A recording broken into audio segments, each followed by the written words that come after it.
So trading just wasn't your ordeal, and you're still not confident in wanting to do any combat missions. Well, don't worry. If trading is not your ordeal and you still want a safe job that doesn't require much risk to you, then may I interest you in potentially becoming an explorer.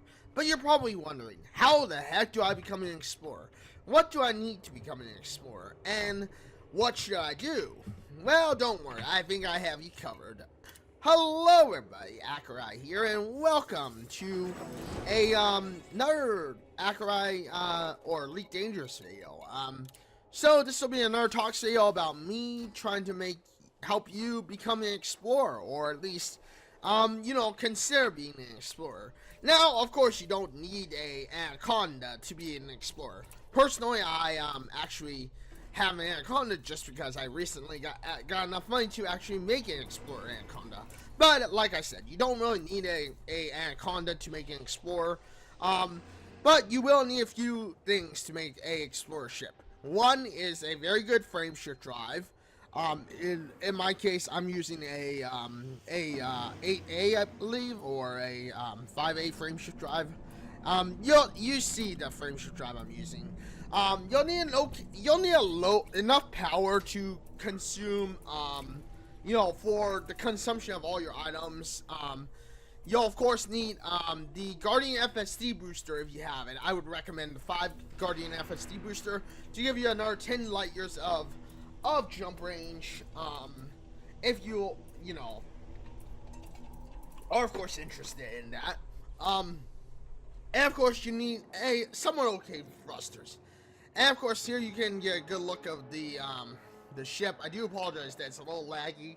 I called my ship the Conda Explorer because yeah, it's an Explorer Anaconda. So I do apologize that it's a little jerky here, but it's a little crazy here, but it did look a lot smoother when I recorded it through the when I was recording it, but yeah, Anyway, once you got all your Explorer geared up, and of course once you've engineered it a little bit, if you have someone like Feristy or Evra unlocked, it's time to go on your journey.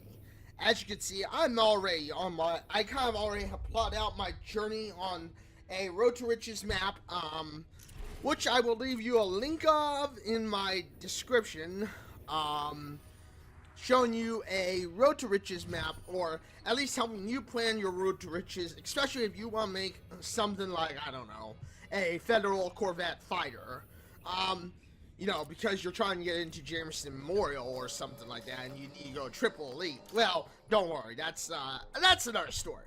Today we're focusing mostly on the Explorer side of things, and yeah, like I said, I kind of have a map already planned out, or a route already planned out, and you can go anywhere. I would suggest that you change your dedication to visited stars. That way you can see eventually on the Road to Riches map if you've already been there, and if it's at all necessary for you to go there. But of course, once you've launched off wherever your landing pad, wherever you landed last, it's time to go on your journey. And this is where it can either be extremely long, extremely tedious, or it can be not bad. I mean, honestly, it all really depends. I would say that it all really depends, completely based on, your journey and all that stuff. But, yeah, given that you're ready to go on your journey, it's time to launch and head your way into the unknown, if you will. So, yeah, once you've gotten to that point and you're ready to go, yeah, it's time for you to head into the unknown and explore what is out there. So, here we go. So I'm going to show you a little something that most of us explorers know how to do. Hopefully you have a good fuel scoop. Get the best fuel scoop you can. I know a lot of Anaconda Explorer players will say get a 7A fuel scoop, but in my opinion, the fuel scoop, it doesn't affect your jump range at all. So, in my opinion, someone like me, for instance, I prefer going with a with a 6B fuel scoop, just because it still fills up my tank enough, and And here we go. As you can see, going into something which is a neutron star, or it could be a it is basically a neutron star. We're going to go into this thing to give us a little bit of an FSD boost. Because yeah, the FSD boost is absolutely necessary for getting that little teeny bit of extra jump range in your ship. I would definitely recommend it for any player. Now, this FSD boosting, it is a tricky move. It's not going to be easy to pull off, nor is it going to be guaranteed to keep you safe.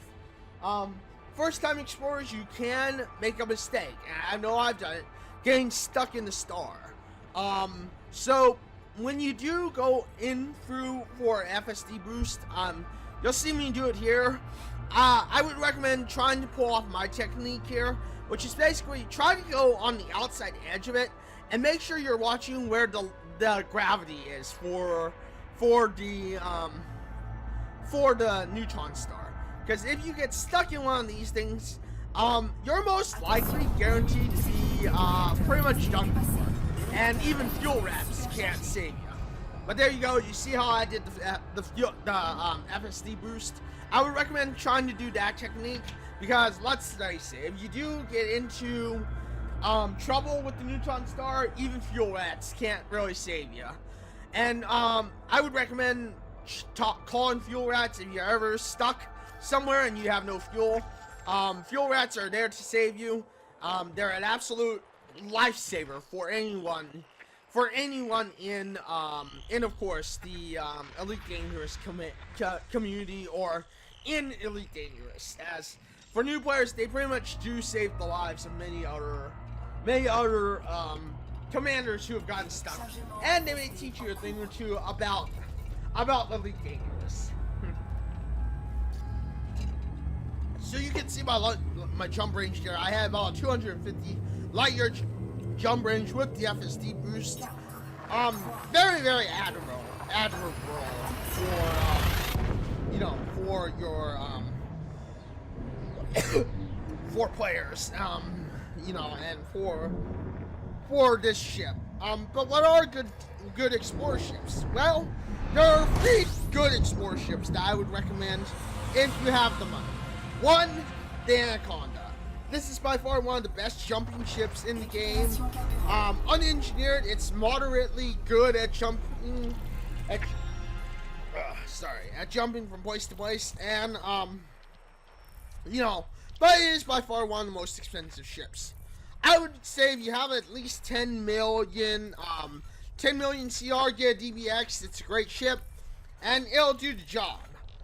But of course, if you're really hanging for cash, go in an adder. You can get a pretty good distance in an adder if you're strapped for cash. Of course, if you're in a good first 2 million or so, get the Cobra Mark III. And I mean, if you have money and you want to get a bigger ship other than the DBX, go for the Crate 2 Mark II Phantom. The Crate 2 Mark II Phantom in the Beyond expansion pack is an excellent ship for commanders who want to go out and explore. Speaking of Elite Dangerous Beyond, which we are in Chapter 4 of Beyond, you now have a better scanner and stuff to find your ships. And as you can see here, I'm basically exploring the planets here, tuning in to the signals of the planets, and seeing if there's anything organic or whatever to discover while at a planet. And this is absolutely a great idea for Elite Dangerous. I'm kind of glad that this revamps Beyond, or exploring in general, because I mean, before in Elite Dangerous, you had to basically fly to every single planet that you want to see, whether it was a water world, a mel type world, an earth-like world, or whatever. you had to basically fly all the way over there, and it took a long time. I mean, you'd be out here for weeks, if not days, sometimes, just trying to explore every system. Especially if it was like you have, I don't know, 42 planets in a system, and maybe potentially one or two may look like an Earth-like world to you, or a water-type world to you. It's like, yeah, it takes a real long time, everybody. But I mean, you know, it is what it is, and I'm glad that Beyond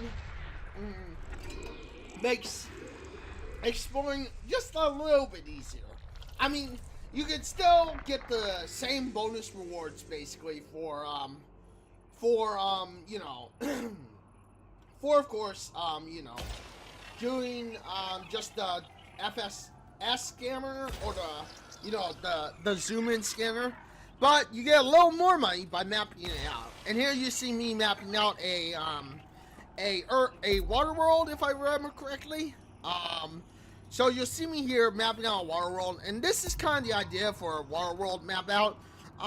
It does give you a little extra money. You will need a detailed surface scanner, but with that being said, I mean, it is a it's a way to help you you know, of course, get more cash out for your pocket for exploring. If you do get an efficient scan, I believe the value of that is about 10 times more than just getting the scan alone. So it's huge money. In fact, water type worlds, first time scanned, if you find one and the first time you map it, if you map a water world, I believe it's worth like $1 million efficiently, or 1 million CR efficiently. So for Elite Dangerous players, is exploring, you know, the way to go? Well, it all depends. Is your playstyle that way? Do you not mind taking weeks or months or days out of the time, at a time, trying to, you know, explore the vast unknown? Find Earth-like worlds, find black holes, find stars that have never been seen before, find organic life that's never been seen before. And if you've answered yes to any of that, then absolutely. Get yourself a DVX, get yourself a Crate Phantom, get yourself a Anaconda, or get yourself an Adder or a Cobra Mark III, and go out and see the stars. But if for instance this is not your thing, if for instance you're kind of just that player who's like, I want to take my time, I don't really want to invest much time to gain huge millions and millions and millions, if not billions of dollars payout, then yeah, exploring isn't for you.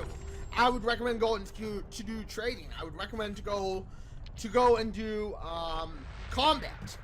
And I mean, you'll get your money eventually. You'll get the billions of dollars eventually. But if you don't want to take a risk and you want to stay in a safe kind of environment, exploring or trading is your way to go.